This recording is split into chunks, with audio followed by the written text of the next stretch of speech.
अस्सलाम वालेकुम क्लास। आज हम स्टार्ट कर रहे हैं अपना next topic, that is taxonomic evidences.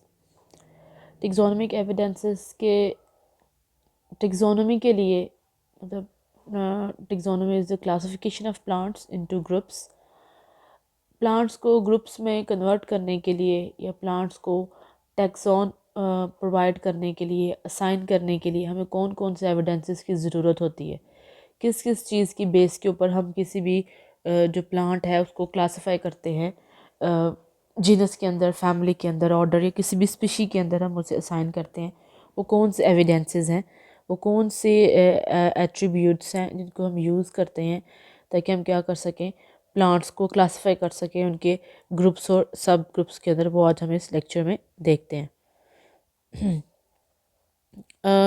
जो टेक्सोनोमिक एविडेंसेस हैं उनमें मॉर्फोलॉजी आ जाती है, एनाटमी आ जाती है, palynology study of pollen grains, embryology, cytology, phytochemistry आ जाएगी, अल्ट्रा स्ट्रक्चर आ जाएगा, जीनोमिक एनालिसिस मतलब मॉलिक्यूलर लेवल पे या मोलेकुलर लेवल के ऊपर भी हम क्या कर सकते हैं, स्टडी करते हैं टेक्सोनोमी के लिए, क्लासिफिकेशन असाइन करने के लिए। Taxonomic characters are the taxonomic attributes that can be used to provide the evidences from which relationships between texts are interfered. Taxonomic evidences वो टेक्सोनमिक एट्रीब्यूट्स होते हैं जिन्हें हम यूज़ करके जो रिलेशनशिप है दो टेक्सास के दरमियान उसको डिफ़ाइन कर सकते हैं।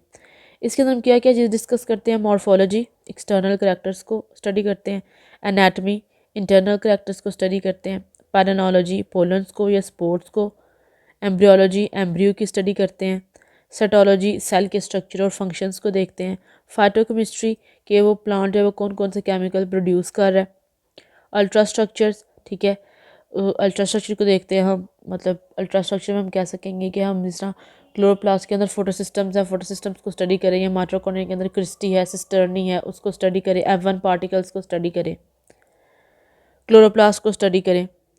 जिनोमिक एनालिसिस में या न्यूक्लिक एसिड हाइब्रिडाइजेशन में क्या आ जाएगा, मतलब मोलेकुलर लेवल पे DNA RNA लेवल के ऊपर हम क्या करते हैं, स्टडी करते हैं।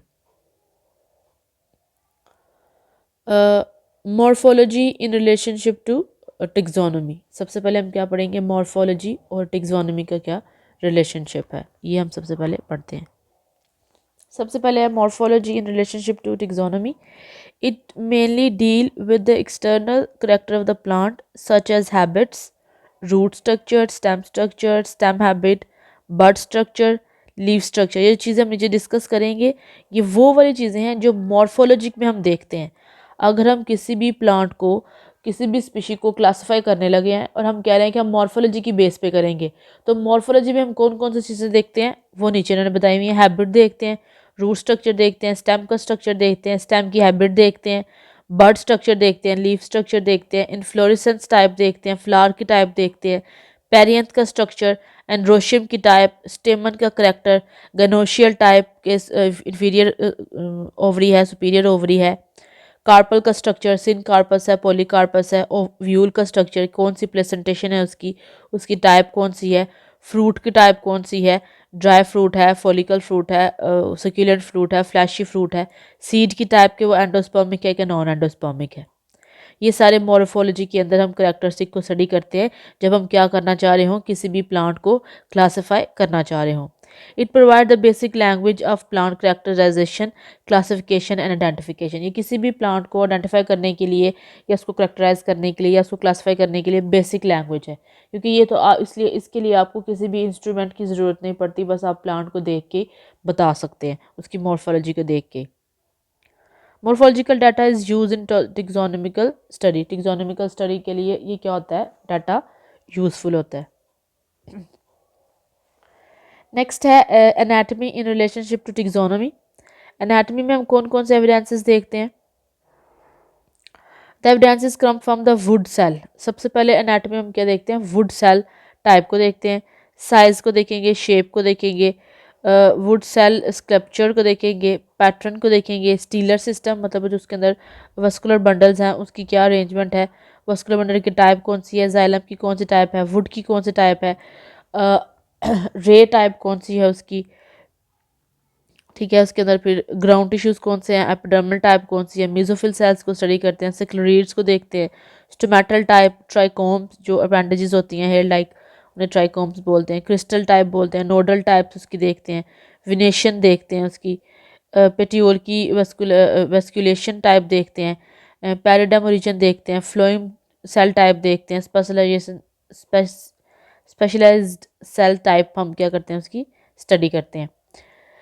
इस सब में जो वुड सेल वॉल स्कल्पचर है, वुड स्कल्पचर का मतलब होता है कि वो किस तरह का है, उसकी अपीयरेंस किस तरह की है, बार्क प्रेजेंट है या बार्क प्रेजेंट नहीं है। स्टीलर सिस्टम का मैंने आपको बता दिया, म्यूजोफिल्स का आप लोगों को पता है। इसके बाद विनेशन, जो वेन्स प्रेजेंट होती हैं लीव्स के अंदर उनको विनेशन बोलते हैं। नोडल टाइप के जो नोड्स बनते हैं प्लांट के ऊपर, वो नोड्स कौन से हैं, मतलब कि जो फर्स्ट सेल होता है आपको पता है, जहाँ से डिवीजन स्टार्ट होती है, हम कहते हैं ये नोडल सेल है, तो ये उसी नोडल टाइप की बात की हुई है। उसके अलावा पैरिडम, जिस तरह होता है ना एपिडर्मिस, इस तरह पैरिडम भी एक लेयर होती है, उसकी बात की जा रही है यहाँ पे। The application of auto anatomical data to phylogenetic problem is of the great value in elucidating taxonomic relationship। मतलब कि मॉर्फोलॉजी के ऊपर भी हमने उस दिन बायोलॉजिकल स्पीशीज़ को स्टडी किया, तो हमने कहा कि जो फिजिकल अपेयरेंस है वो फिर इतनी इंपॉर्टेंस नहीं रखती। ठीक है, फिजिकल अपेयरेंस इतनी इंपॉर्टेंस नहीं रखती, तो इसलिए हम कह रहे हैं कि जो एनाटमी है, एनाटमी जो है वो ज़्यादा यूज़फुल है। ठीक है, क्योंकि हमने बायोलॉजी के स्पेशी में यही पढ़ा था ना कि अपेयरेंस सेम हो भी तो हम उसे स्पेशी कंसिडर नहीं करते, तो इसलिए मॉर्फोलॉजी सबसे पहला, लेकिन उससे भी ज़्यादा बेहतरीन हाल क्या है कि हम उसे एनाटॉमिकल लेवल पे या उसके एनाटॉमिक एविडेंसेस को स्टडी करें, ताकि हम क्या कर सकें, क्लासिफिकेशन कर सकें। Palynology in relationship to taxonomy. Palynology is the study of pollens and spores. Basic evidentiary characters are pollen genotype. बेटा पोलन्स को हम इसलिए यूज़ करते हैं क्योंकि जो एग्स होते हैं ना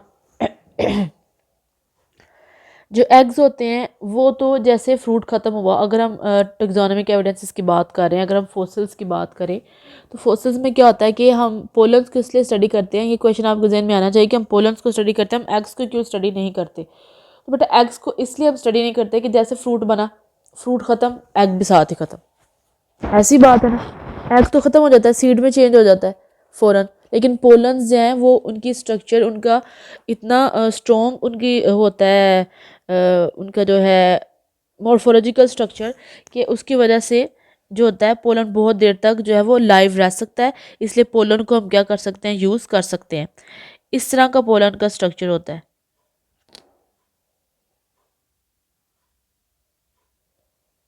डबल लेयर पोलन होता है, पोलन होते हैं।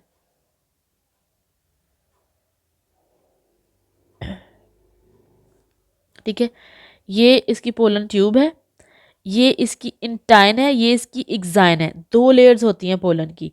ये क्या है, एग्जाइन, ये क्या है, इंटाइन, और ये इसके अंदर उसका न्यूक्लियस, जिसके अंदर फंक्शन न्यूक्लियाई प्रेजेंट होते हैं, जो इस पोलन ट्यूब से मूव करके ओवरी तक जाते हैं। तो इस स्पेसिफिक स्ट्रक्चर की वजह से पोलन जो है वो बहुत देर तक फंक्शनल रह सकता है, जिसकी वजह से हम क्या करते हैं, पोलन को स्टडी करते हैं। ठीक है, टेक्सोनोमिक एविडेंसेस के लिए या फिर अगर हमें फोसिल्स एविडेंसेस भी स्टडी करने पड़े तो हम पोलन्स की बेस पे कर सकते हैं।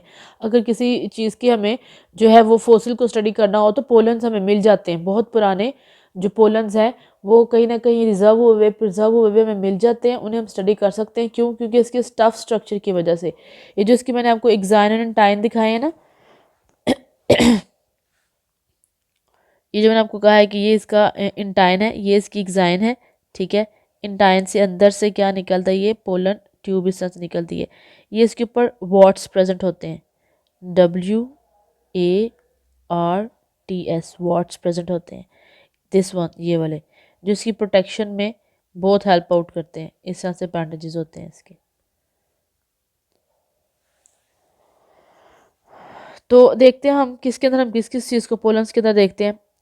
पोलन जीनोटाइप, ठीक है, कितने पोलन्स हैं, पोलन ग्रेन पोलैरिटी, कि पोलन ग्रेन की पोलैरिटी कितनी है। पोलैरिटी बेटा जिस तरह बर्ड्स आके प्लांट पे बैठते हैं, ठीक है, तो हम कहते हैं कि उनके फीट्स के साथ जो है वो पोलन स्टिक कर जाते हैं। पोलन स्टिक किस वजह से करते हैं, अपनी पोलैरिटी की वजह से। ठीक है, तो pollen grain polarity, pollen grain की शेप, उसकी सिमेट्री, उसका न्यूक्लियर स्टेट, मतलब कि न्यूक्लियस कितने प्रेजेंट हैं, किस किस एंगल पे प्रेजेंट है। पोलन बॉल का आर्किटेक्चर, जो मैंने आपको पोलन बॉल दिखाई है। एग्जाइन स्ट्रैटिफिकेशन, मतलब कि एग्जाइन जो है उसकी लेयर किस तरह की है। इंटाइन की एग्जाइन का स्ट्रक्चर, एग्जाइन का स्कल्पचर। अपर्चर टाइप, अपर्चर मतलब जो उसका जो मैंने आपको दिखाया है कि जो एक एग्जाइन है, एक इंटाइन है। इंटाइन से पोलन ग्रेन निकलता है और एक एग्जाइन से होता हुआ बाहर आता है। तो वो जो अपर्चर है उसको हम बोलते हैं कि वो जो उसका पॉइंट होता है, ओपनिंग पॉइंट। अपर्चर टाइप कौन सा है, अपर्चर नंबर कौन सा है, अपर्चर की पोजीशन क्या है, अपर्चर की शेप और aperture structure. In magnoliidae the pollen is nucleate. In caryophyllidae the pollen is trinucleate. ये अब आपको डिफरेंट बता रहे हैं, ठीक है। पाइलोनोलॉजी की बेस पे जब हम क्लासिफिकेशन करते हैं, बेटा आप लोगों ने भी अभी आगे फैमिलीज़ पढ़े हैं, आप लोगों ने फैमिलीज़ पढ़ी भी हैं, तो उसके अंदर आप डिफरेंट फैमिलीज़ है ना, तो हम बता रहे हैं कि डिफरेंट फैमिलीज़ के अंदर देखें डिफरेंट पोलन का स्ट्रक्चर है। जो मैग्नोलिडी फैमिली है, ठीक है, मैग्नोलेसी है, उसके अंदर न्यूक्लिएट है, ठीक है, एक न्यूक्लियस प्रेजेंट है। कैरियोफिलेसी ट्राई न्यूक्लिएट है, उसके अंदर पोलन के अंदर 3 न्यूक्लियस क्या है, प्रेजेंट है। फिर रेकेसी के अंदर टेट्रेड है। एस्केलप्रोडेसी के अंदर पोलिनिया, पोलिनिया मतलब पोलन का एक स्पेसिफिक स्ट्रक्चर होता है, इसके अंदर पोलन प्रेजेंट होता है। तो जो पोलन है वो पोलिनिया के अंदर ही प्रेजेंट है। पोलिनिया एक एक्स्ट्रा कवरिंग होती है पोलन के गिर्द। टेराजैकम, ये जो दरेक वगैरह होती है। पोलन जो पोलन वॉल की होती है एकनेट होती है। एकनेट मतलब कि ज़रा रफ़ी सी या खुरदरी सी। और क्वेरकस, क्वेरकस भी ये एक टाइप है, स्पीशी है, इसकी पोलन वॉल की होती हैं स्कैब्रेट होती हैं, ठीक है। एक टेराजैकम में क्या होती हैं, एकनेट होती हैं, और क्वेरकस में क्या होती हैं, स्कैब्रेट होती हैं। ये डिफरेंट टाइप्स बताई हुई हैं, ठीक है। पोलन की बेस पे जो हमने क्लासिफिकेशन की हुई है, ये उसकी एग्जांपल्स बताई हुई हैं इसके अंदर।